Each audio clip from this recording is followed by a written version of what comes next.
Bom dia, turma, tudo bem? Bom, nossa primeira aula nesse novo momento que a gente está vivendo agora vai ser justamente a aula de matemática, né? Para mim é novidade também, para vocês também creio que seja, mas vamos tentar juntos, né? Ver o que não está legal e aos poucos ajustando o que não está bom e melhorar o que está legal, ok? Para não perder muito tempo, nesse primeiro momento, eu vou pedir que vocês abram o livro de vocês na página 201, tá bom? Nessa página, a gente vai falar sobre função afim, que nós já vimos lá no nosso nono ano. É a função afim, também chamada de função do primeiro grau. Na página 201 tem tudo explicadinho. Eu fiz um resuminho aqui com a minha letra, né? Espero que esteja para vocês bem claro como é que está isso aí.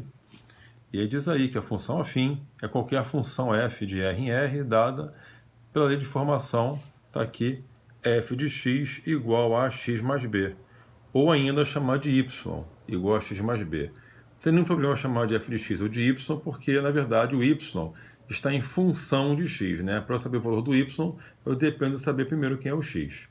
A e b são valores numéricos e, de uma maneira geral, a será sempre diferente de zero.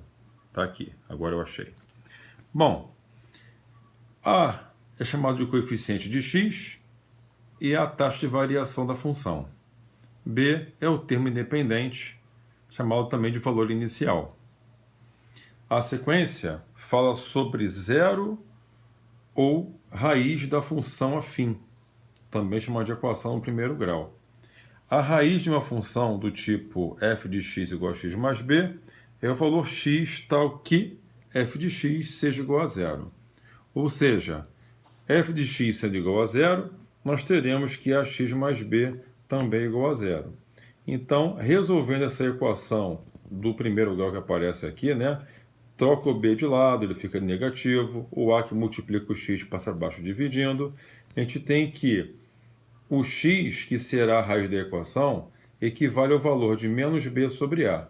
Lembrando sempre que b e a serão valores reais, né? De maneira geral, gente, o zero ou raiz de uma função é aquele valor quando você coloca no lugar do x, faz aquela função ficar igual a zero, tá?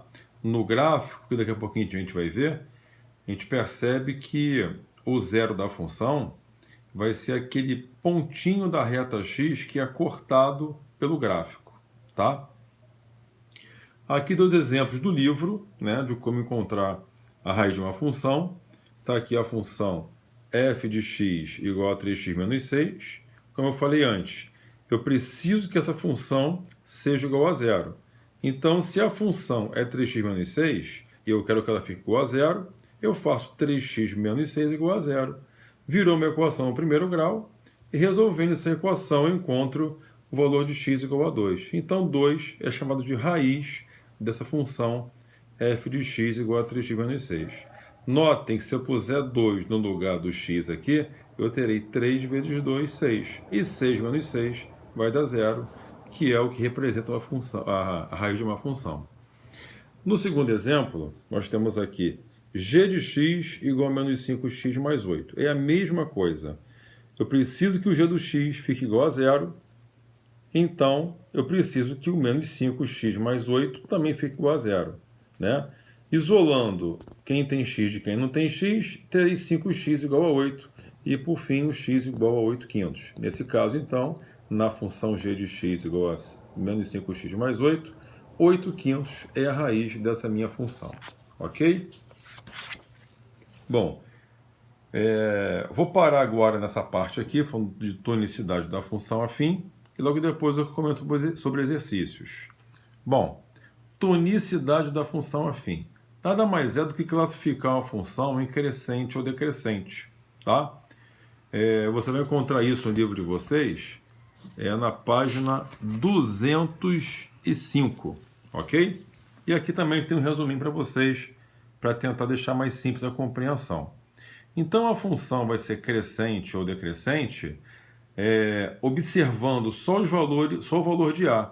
Quando eu observo que o meu a é positivo, eu tenho uma função crescente. quando A é negativo, a minha função é decrescente.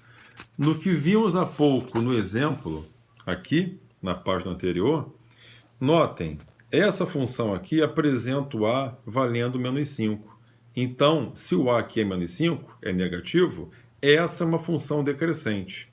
Lembrando que sempre que vem perto do x é o A, né? Olha aqui em cima, AX mais B. Então, quem está junto do x é o A. Se o A é negativo, eu posso afirmar sem medo que a função é decrescente.